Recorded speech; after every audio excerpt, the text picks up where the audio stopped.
Toledo in the south of Belize is the country's poorest region. Up till now, local people have relied heavily on subsistence agriculture, hunting and fishing. But with fish stocks on a downward spiral, traditional ways were fast becoming unsustainable. Now local people have found how to enjoy a better life while protecting their natural resources.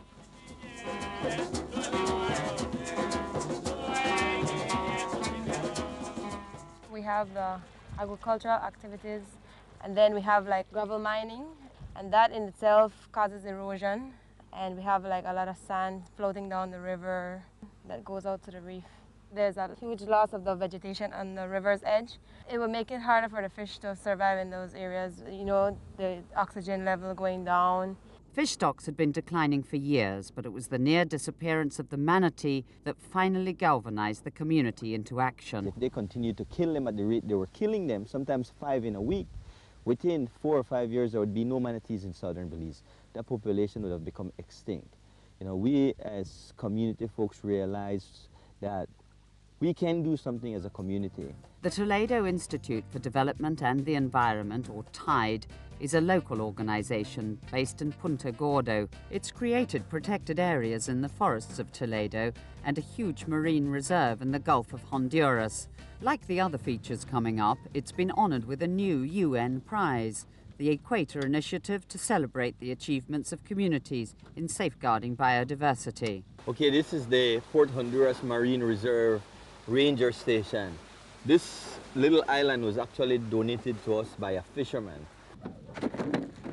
It is important to have good biological data. Our idea is the conservation of biological diversity. And the only way we could do that effectively is if we know what is here so that we could make good and sound management decisions. Is the protection actually working? That's the question that we're trying to answer, 5 years down the road and even further. The monitoring protocol has been set up based around the local knowledge of the fishermen. They need to be able to carry on this work year after year.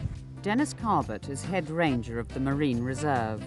My father, my grandfather, everybody was fishermen. I was once a fisherman myself. It's not like we're stopping fishermen. We're working to protect this marine reserve so that we could use it, so that we could continue to fish it in a sustainable way. This guy has got his family to feed, and it's difficult for us from the conservation point to just come and take away their nets without providing an alternative. I have about 3 sons and 4 daughters.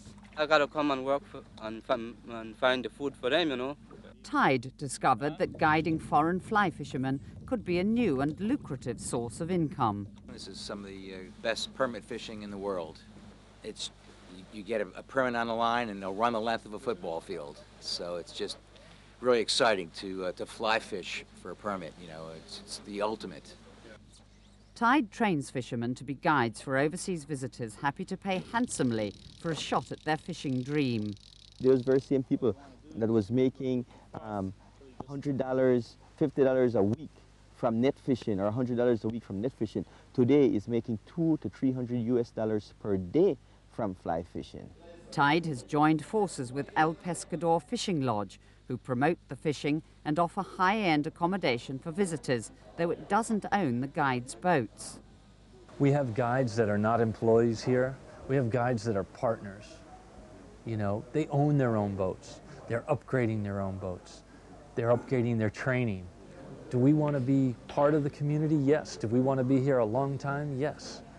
We wouldn't want El Pescador, the fishing lodge, to invest in boats and have these guys as day workers who would be defeating the very thing that we're trying to promote. We want people to have ownership in this reserve. They feel more responsibility.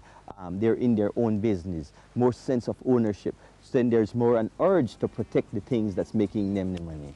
The result of that is that we'll have a better managed natural area.